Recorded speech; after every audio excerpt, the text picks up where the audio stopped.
রাজ্যে নেশার বাড়বাড়ন্ত আর এই নেশা কারবারিদের বিরুদ্ধে লাগাতার অভিযান চালিয়ে যাচ্ছে পুলিশের ক্রাইম ব্রাঞ্চ। ফের বক্সনগরে পুলিশের ক্রাইম ব্রাঞ্চের হানা।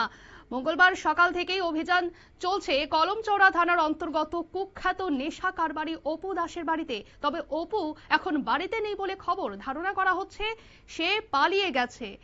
এই নিয়ে কি জানাচ্ছেন ক্রাইম ব্রাঞ্চের অফিসার, শোনাবো আপনাদের।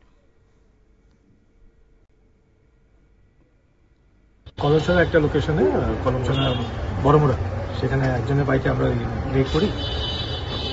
ওকে তো পাওয়া যায়নি, কিছু অ্যাসেজ কিছু ইনক্রিমেন্টিং কিছু পাওয়া যায়নি। ইনভেস্টিগেশন চলছে।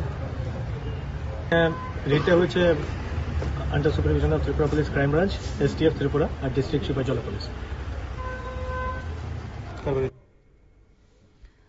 আপনারা শুনলেন ক্রাইম ব্রাঞ্চ অফিসারের পক্ষ থেকে বক্তব্য। উত্তর কলমচৌড়ার বড়মুড়া স্থিত অপু রঞ্জন দাসের বাড়িতে হানা পুলিশের ক্রাইম ব্রাঞ্চের। মঙ্গলবার সকাল থেকেই চলছে এই অভিযান, কিন্তু এখনো পর্যন্ত জানা যাচ্ছে যে সেখানে হানা দিয়ে নেশা জাতীয় সামগ্রী উদ্ধারের ঘটনা কিন্তু চলছে। এখনো পর্যন্ত তদন্ত চলছে।